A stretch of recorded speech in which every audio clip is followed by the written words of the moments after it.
Well, what's going on, guys? Welcome to episode 11 of the Roots of Success podcast. I am your host, Nate the Great Peterman, and today I have a very special guest, my brother, Rousawn Dozier. What's going on, brother? Hey, what's up, man? I'm just pumped to be with you, bro. Thanks for having me. Listen, I've been a fan since you wrote these things out. It's almost surreal that I'm with you right now, man. I'm glad to be here. Hey, man, I appreciate you having you on, brother. Your mindset's insane, man. Thank you, bro.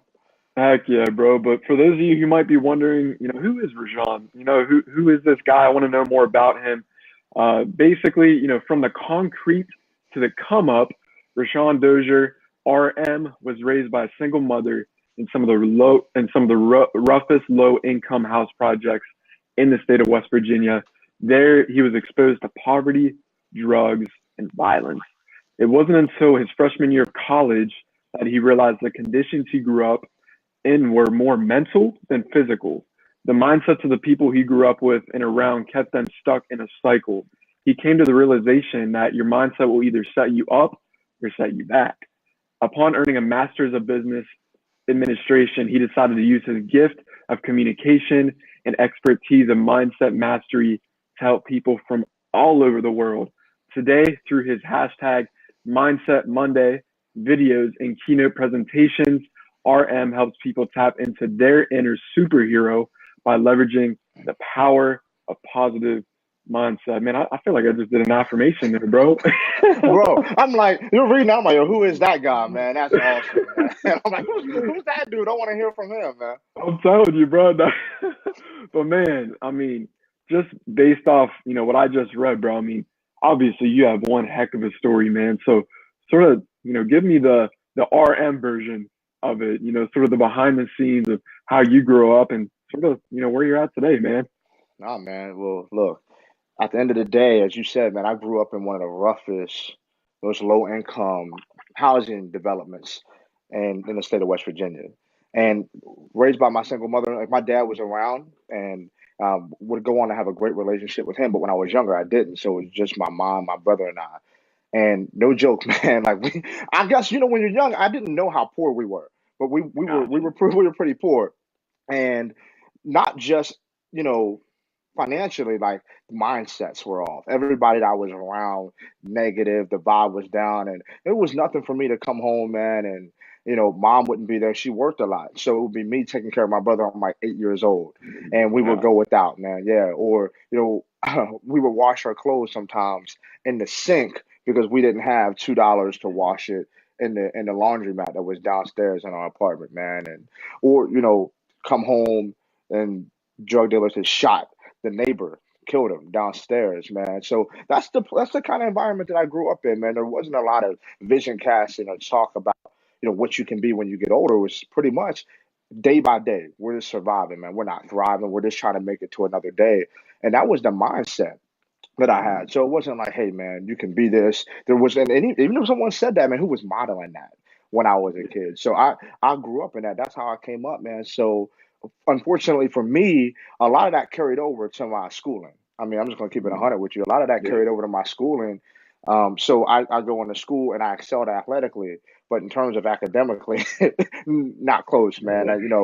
Yeah. Playing football and chasing girls, that was my thing. So I get all the way to my senior year, and my principal calls me into his office, and I didn't think anything of it, bro. I was always in his office, and he sits me down. We have a conversation. We go back and forth. He said, "Man, you know how I care about you, how I feel about you." He said, "And that's why it hurts me to give this to you." And I'm like, "What?" And we were supposed to be graduating in 3 weeks, and it's my transcript. He said, "Man, you're not graduating." I'm like, "What do you mean I'm not graduating?" He said, "Look at your cumulative GPA." And then, for those of you who don't know, cumulative, that's your overall GPA from the time you step foot in the high school to where you're at now. 2.0 is passing barely. I had a cumulative of 1.9. I had a pretty much called a failing cumulative GPA. And he was like, "Man, I've given you so many chances." He said, "So you can walk with your graduating class, but the only chance you have of graduating is to come every single day to summer school and get this Algebra I credit." And I mean, at that point, I'm like, bro, yeah, was I a little let down? My ego was a little hurt, but I said, okay, I'll do that, man. But it was through that process that I realized, man, that if I don't make a decision today, right? To start being who I want to be 10, 20 years from now, get a true vision for my life, then I'm going to end up just like the people I grew up with on the block, man. And so it was that moment that I started growing and I started taking a look at people that I wanted to be like and I aspired to be like. And somehow, through the grace of God, man, got into college through actually through the community college. I told everybody I was going to the university. I was actually at a community college right next to the university. And I did that and I grinded my way into the university and we're going to graduate, man. But it was at that point where it shifted my mindset. And I said, man, no matter who you are, you have the power between your ears to make a difference. You have to put in the work, though. Wow. No, absolutely, bro. So do you think, yeah, it's funny you mentioned your principal. Do you think maybe if he wasn't the one that came to you and said about, you being on that 1.9, because I mean, most principals in high school is like, I mean, the high school I went to, I mean, shoot, our principals want to talk to us, you feel me? Mm-hmm. So do you think if he wouldn't have done that, do you think you would have graduated or maybe it would have taken longer? You know what I mean? Yeah, so my principal, man, I always give him mad love every time I see him, man, because he was one of the very few people, especially men in my life, that was a little tough on me because he saw something in me, man. And when you're young and you're immature, we tend to push away those people that care about us, right? That are challenging us. And I pushed them away, but it was that moment right there. I call it that come to Jesus moment when he helped me Mm, understand that right now, the decision you make right now is going to impact you 50 years from now. So make the right one. And it's because of that, man, I give him a lot of credit for where I am today. I really do. wow. No, that's incredible. And that right there, I mean, you're a living testimony of just having that influence in your life, just, with him coming and saying, yo, I mean, you ain't gonna graduate, bro. Like Yeah. it's either now or never, Yep. And of course, some people, whether they call graduating a success or not. I mean, depending on where you're at. I mean, it is a success. I mean, that's a big milestone to overcome, especially in the years growing up. I mean, with your lifestyle, I'm sure. I mean, with what you were just saying. I mean, that's crazy, bro. It's crazy, and it's a big accomplishment. I'm sure with your name, your last name, just the Dozier way, letting them know like, yo, I graduated. So Absolutely, man. that's Absolutely. impactful, bro. No, for sure. So, man, tell us about what's the mentality, right? Because obviously, growing up, I'm sure when you grew up compared to if you grew up in today's age, it's different. You got social media nowadays. You got Instagram, Facebook, all these Mhm. platforms, right? So do you think it's a little bit harder growing up in today's society compared to when you grew up? And if so, how would that be? You know what I mean? Wow, man. I love that question, man. And it's a two-part answer, in my opinion. So Yeah, is it harder? It it would have been more difficult for me based on some of the decisions I was making. I got you. Because today you make a decision, it's documented, right? Yeah, It's there. So there's that scrutiny. There's that constant spotlight. So there's a pressure with that. But at the same time, I think it's better. Why? Because look at this, Nate. Like you'll put this up, this podcast, the information is available. It's yeah, everywhere. So if you look at it from that perspective, so my mind automatically goes to positivity. I'm like, man, the amount of information that's available for people anywhere at any time gives you an automatic advantage. So that's there, but at the same time, the decisions you make are also documented, right? They're everywhere. So if you're not making the moves you're supposed to make, people see that. If you're doing the things you're supposed to be doing, people see that. So this is a two-part answer. In my opinion, the people who are living right now, the generation, man, they better get hip to the fact that this information is readily available at the tips of their fingers, and they can go make something happen whenever they need to. absolutely, bro. No, for sure. And I look at, the kids that are growing up and obviously, it's a shame to see some of the things that do happen on social media, some of the things that are documented, Mm-hmm. Mm-hmm. with bullying, cyberbullying, and everything going around. That's a big thing nowadays. A lot of people, you look back 10, 20 years ago, they didn't have that. It's just you got bullied in school and that was it. But now That it's was like it.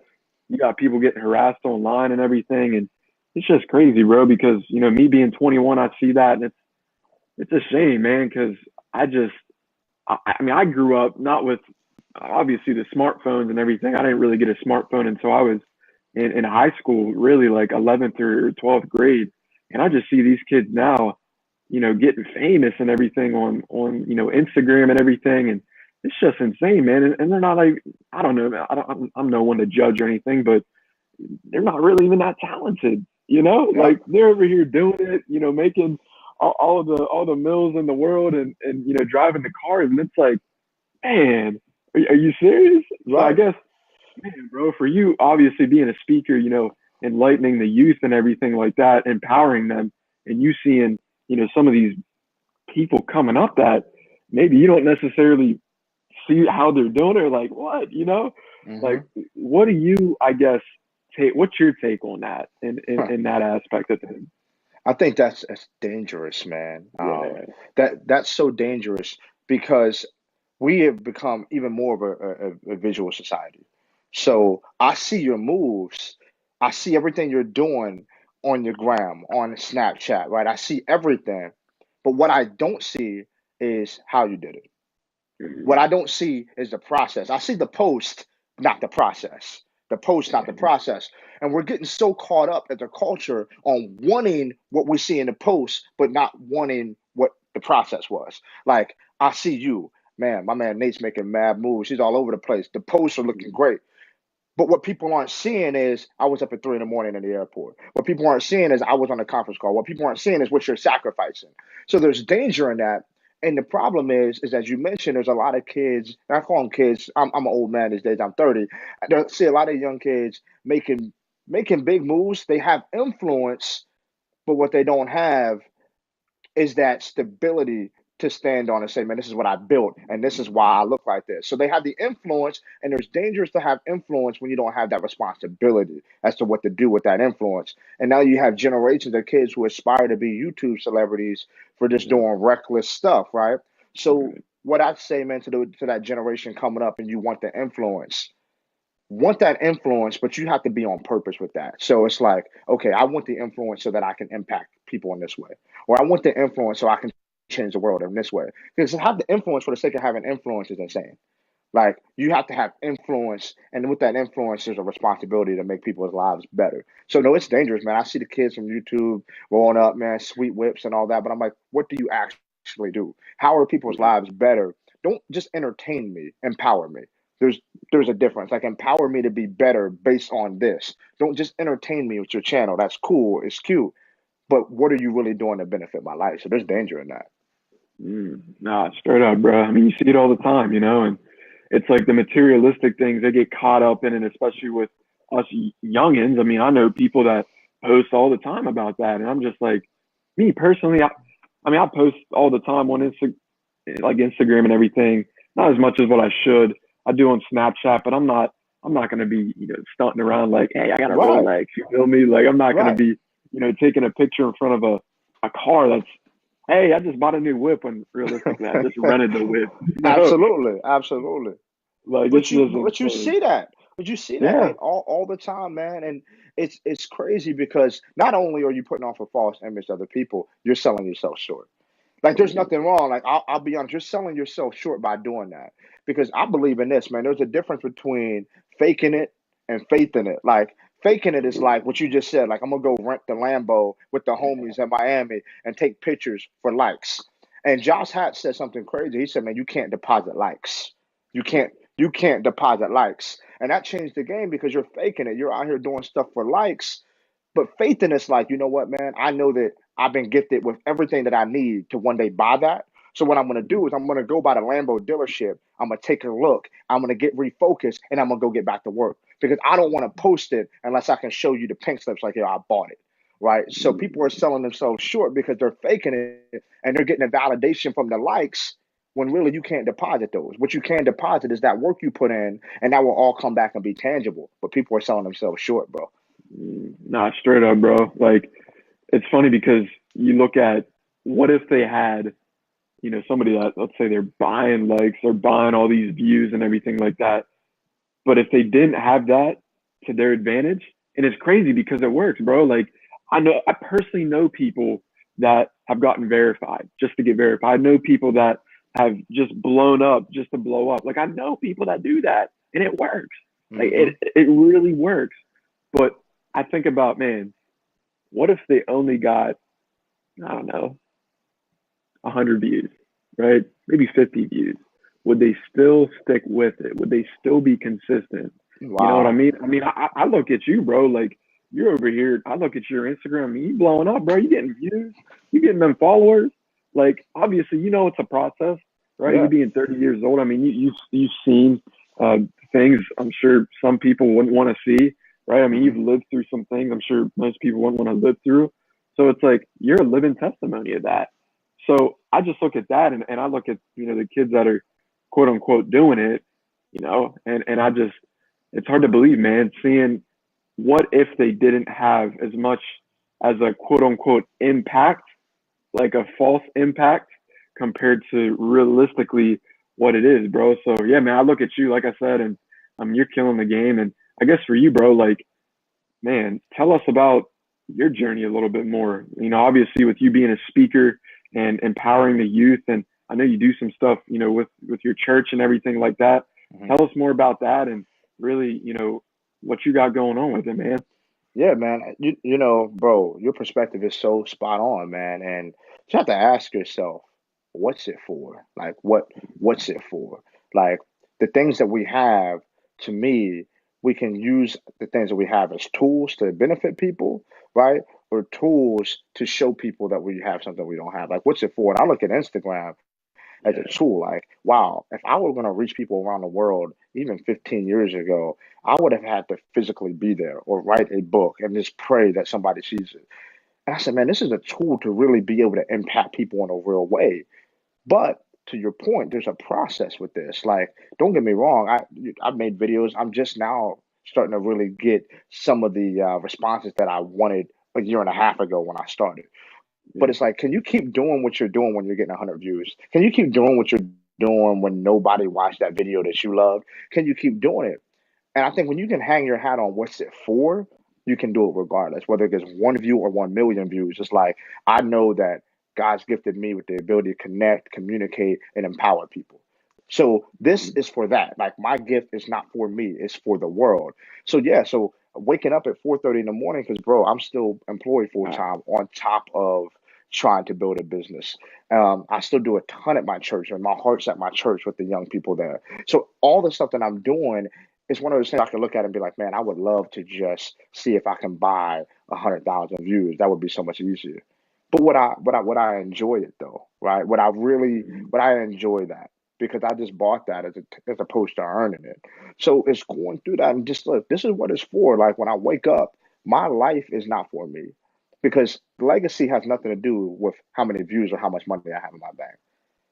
Legacy has everything to do with I gave away more of me, right? I gave away, I reproduced myself in thousands of people. And at the end of the day, there's the value. You can't put a number on that type of impact. But you have to wake up and you have to go after it every single day. And I think what's happening in the culture is that the process is being overlooked because, as you mentioned, you can buy some views, right? We can find out a way to get you verified, and that new blue badge on Instagram, bro, that's what the college degree was 20 years ago. Like, you got the blue badge, boom, you're a neurosurgeon now, baby. You earned that. It's like, no, I took a couple sweet posts where one of the best photographers in the world took my post under the Eiffel Tower. I got a blue badge for it. And now with that blue badge, that buys you influence. And now a person who hasn't built anything has influence over people who have built it brick by brick. So it's just waking up and saying, man, what am I doing this for? And that is my driver because there's days you don't feel like it. What am I doing it for? And going to get it every single day, man. Wow. No, absolutely, bro. Let me ask you this, man. I mean, how do you balance everything? I know you said, of course, you do stuff with your church. I mean, working and everything, and of course, building your business. I mean, some people would say, man, I don't got time for that. I mean, I personally know people that say, man, I just work my job. I come home and I don't got time for business, So how do you personally balance? And of course, I guess another thing to piggyback off of is, I mean, how you wake up early, bro? Like 4:30 a.m. I mean, that's not normal. People might call you nuts, crazy. Like even Yeah, man. myself, I struggle with it, bro. I mean, I try to wake up at 7 a.m. You feel me? I mean, it's tough, bro. So sort of go a little bit in depth about those things. Yeah, but bro, I realized something about a year ago, Nate. I was like, what is the one thing that I have that's more important than anything else? What's the one thing that I have? I started thinking about it. I was like, dude, it's not just the thing I have, it's the thing that we all have. I said it's the one thing that no matter how rich we become, how popular, how much influence we have, we can't get any more of it, and it's time.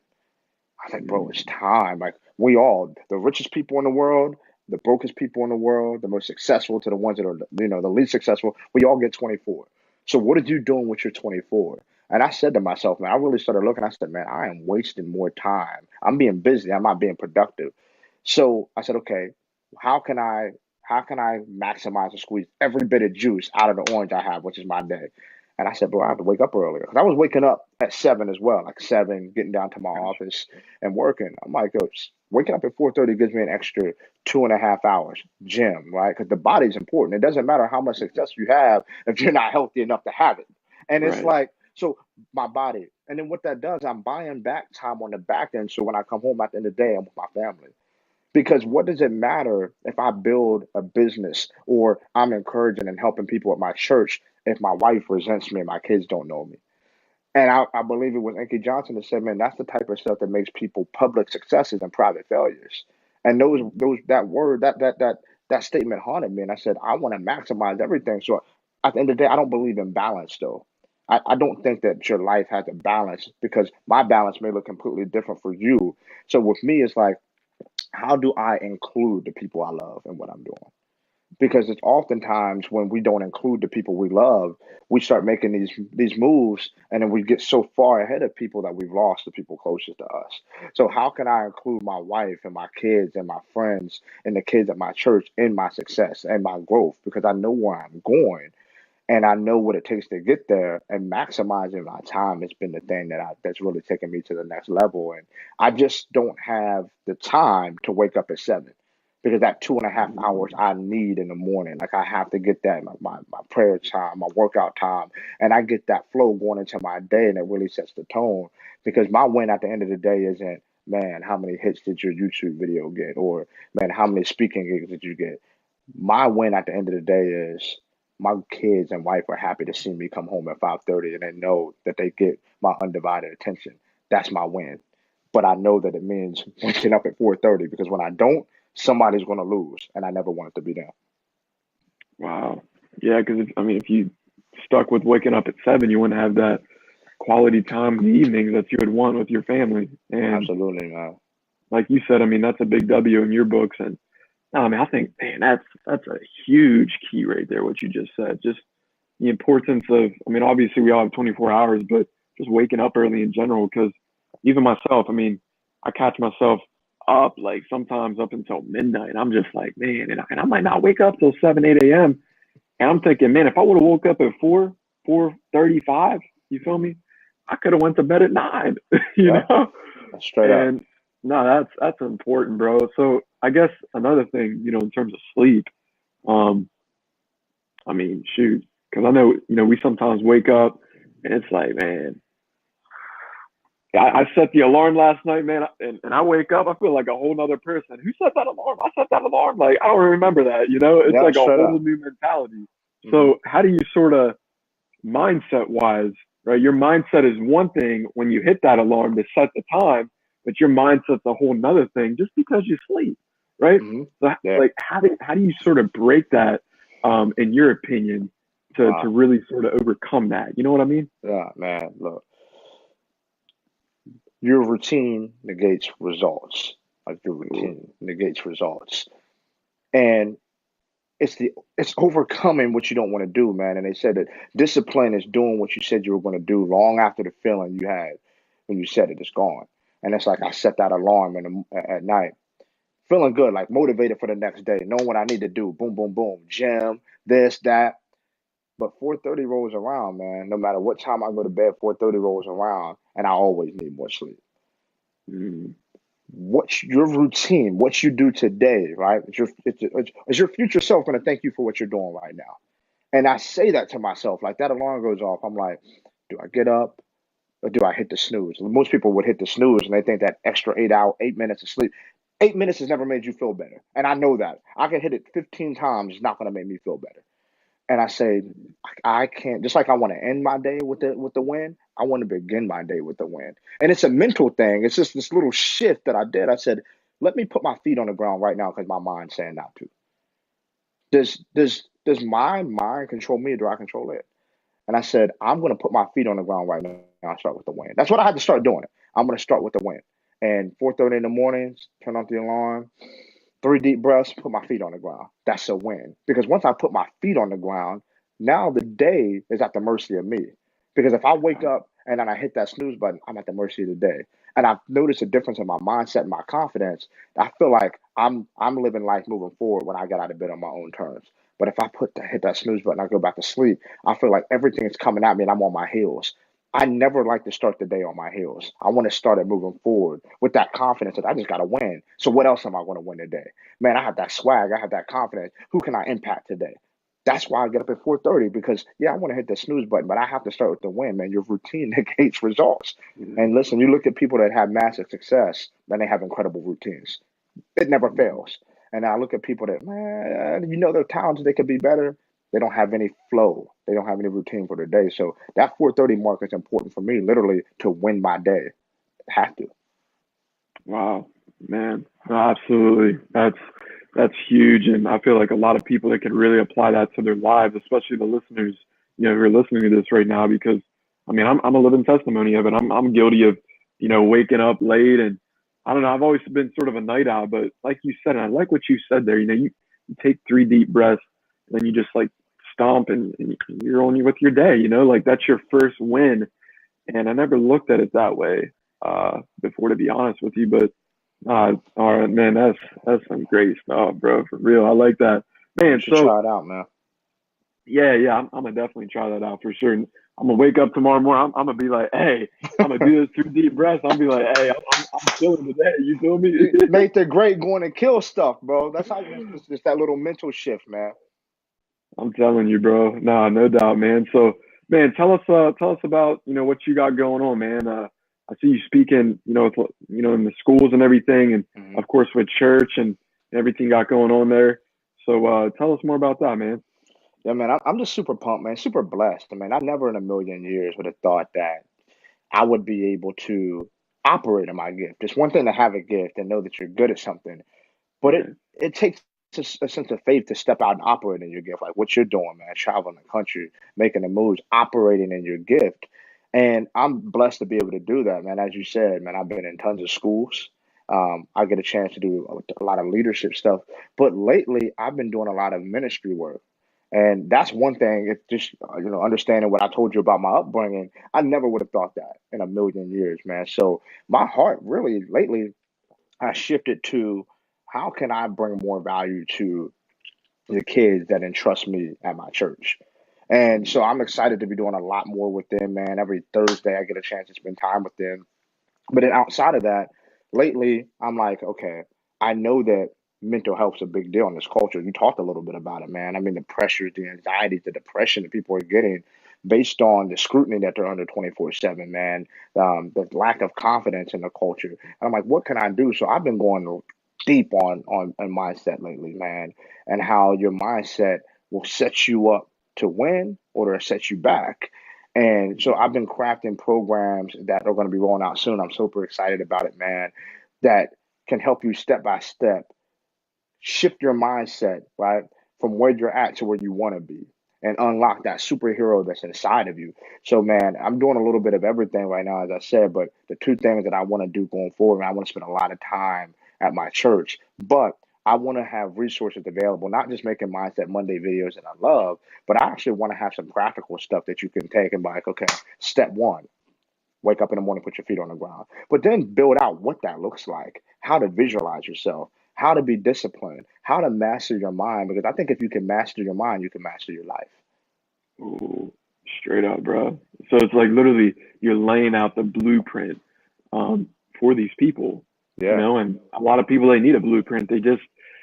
It's one thing to watch a video, it's another thing to, all right, yo, you got to do this. That's step one, step two. Like Meek Mill says, there's levels to success. You yeah. know, that's incredible, bro. So, I noticed obviously you touched on having a gift and everything. So, I guess first question is one, does every single human being have a gift? And then two, how do they activate it? Hmm. Wow. Man, like if think about this at Christmas time, man. Do you have any siblings? You have any Yep, siblings? I got one. So, Yep. so you got siblings, man. Christmas time, I know that I would be with my brother, man, and even watching my own kids at Christmas time, like they'll get a present, like they'll get a gift, but they're holding their gift and they're looking at the other person, watching them open it. And I've had my kids literally cry watching her sister open a gift because she wanted her gift and she didn't even open what was in her hand. So I'm like, you asked, does everybody have a gift? Everybody has a gift, but we're too worried about looking at someone else's. Like in the culture we live in, like yes, everybody has a gift. Like God, in my opinion, has blessed every single person with a gift. The problem is we don't all activate them because we're looking now, especially in this culture. I'm on Instagram, man. Eric Thomas is doing this, man. Gary Vee's doing this, man. Lewis Howes is doing this, and it's like, okay, that's cool. They're operating in their gift. Look at yours. What did God place in your hands for you to unwrap so that somebody could be encouraged by you? So I think the first thing we have to do is realize that you're holding a gift in your hand. And there's nothing wrong with being inspired by people, but don't be so consumed with your gift that you're not unwrapping yours. So how do you activate it, man? To me, the thing about a gift is somebody asked me, man, how do I know my gift? Your gift, I've heard it said, your gift is what comes easy to you that comes hard for other people.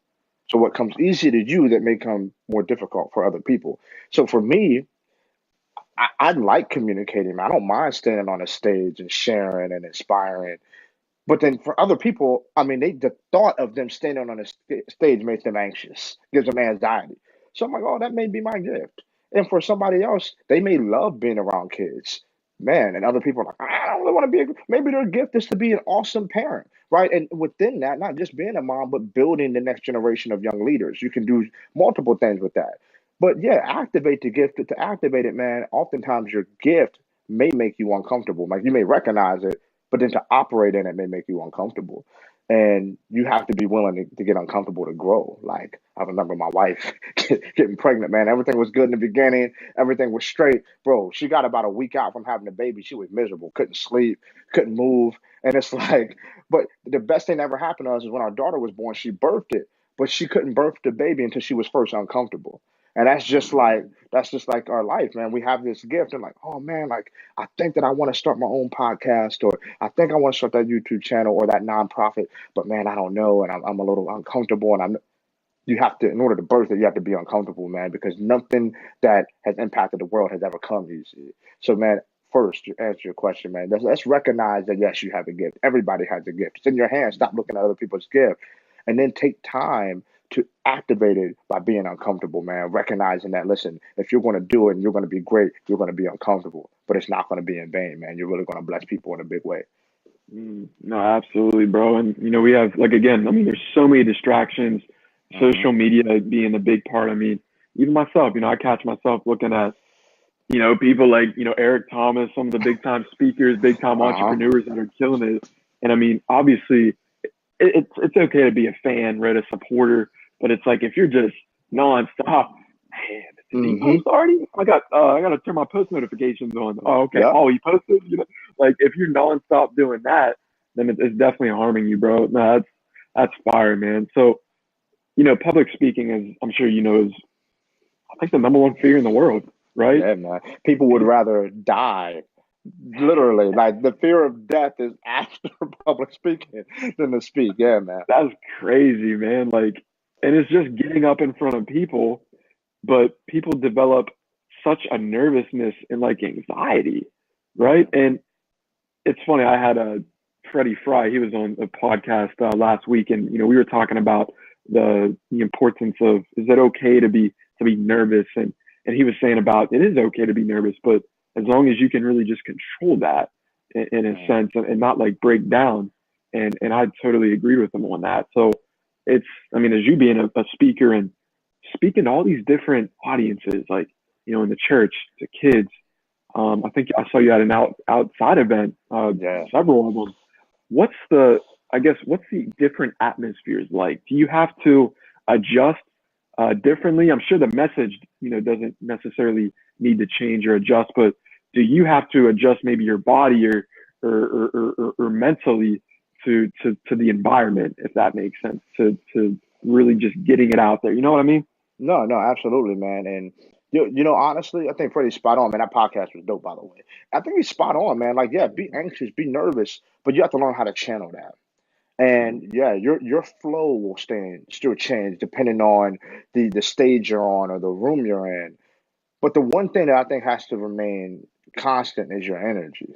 Like your energy, no matter if I'm in a room with 12,000 or 12, your energy has to be huge. Like you have to bring the energy every single time because this is the important thing.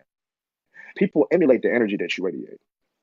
People will emulate that energy that you radiate. So your vibes have to be on 100. So I take the stage. Yeah, it's different because you may have distractions going on outside. This past weekend I was speaking. I had a family reunion that was going on top of the hill, and they were blaring music, and there's kids over here playing, and I was like, there's so much going on. I said, but your energy can't change. Like you still have to give everything you have because there could be one person at this part that hears you, and that they may be encouraged to go do something with their life.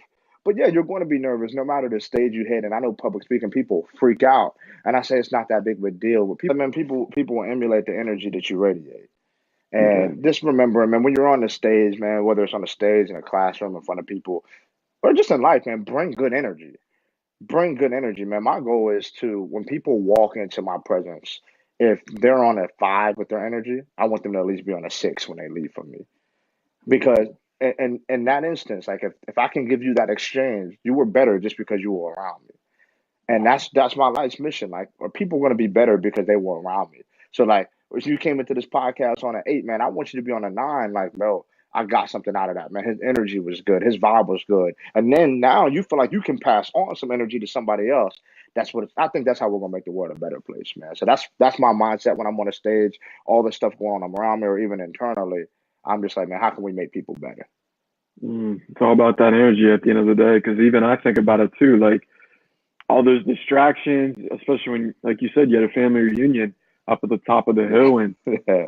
I can imagine you got some Drake playing, and I mean, who knows? It might be some Yo, words. it's funny. No, it's funny you say that, bro. God's plan was bumping when I was on. So I was like, oh, I said, "Yo, maybe this is God's plan, man. Let's go." So, Oh my goodness! And I mean, you gotta have the energy, but most important, you gotta have the discipline to keep going. Because yeah, man. man, some people they hear that they might get discouraged. Yeah, guys, I'll do this next week. I can't do it now. It's too Exactly, much. man. You gotta push through that, man. You gotta push through that. Man, absolutely, bro. So, man, bro, I know you said you're gonna be having some content coming out, sort of with the blueprint to sort of give people the tangible steps hmm and everything.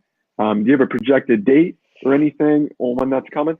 Yeah, man. I want it to come early fall, man. I don't. It could come out this summer, but I don't want to. I don't want to rush it, man. When it rolls out, I truly want it to be something that can impact lives.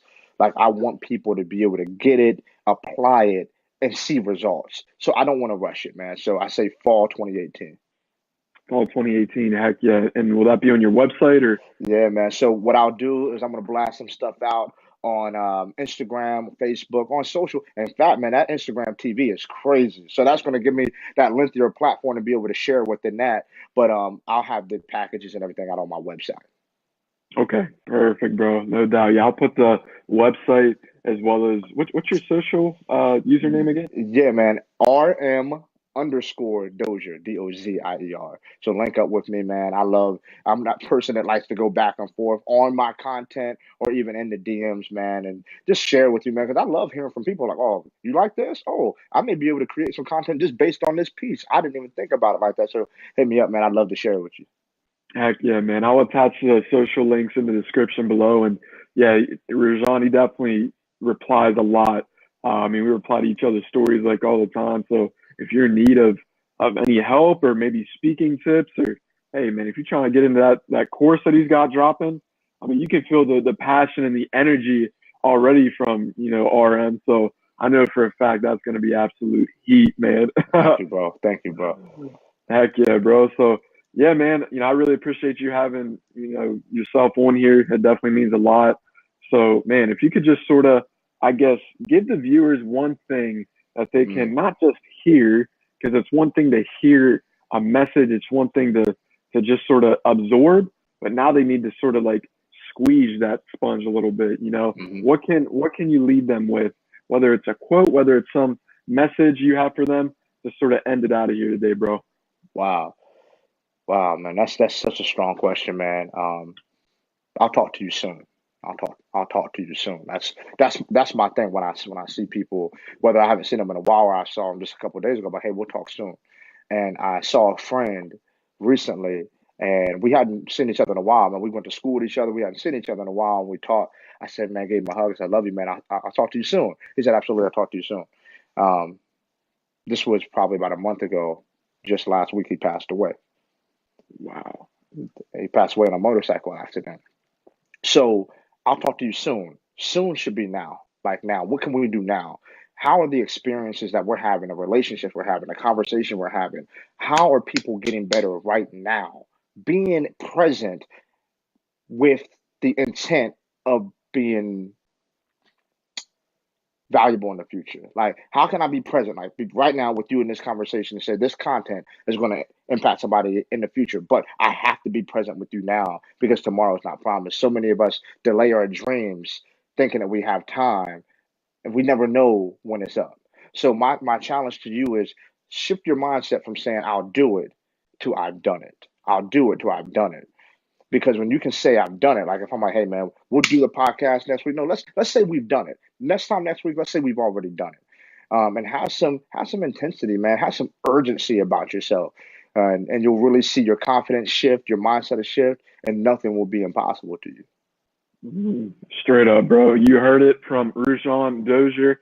I appreciate you, brother, man. Go follow this guy. I'll attach the links below. And hey, man, I really appreciate you being on the show, brother. Appreciate you. Take care, man. Thanks for having me, bro. Hey, likewise, bro. People away, I'm asking you, where are you making the investments? You're like, RM, I don't have 1.5 million. Thank you. Guess what? I don't either. But talk about the things that you can really put in. Oh, I want to have a fire marriage. I want to have a great marriage. I want to be like that. I want to be a husband like that. I want to be a wife like that. Yet you're not investing time, energy, resources into your spouse.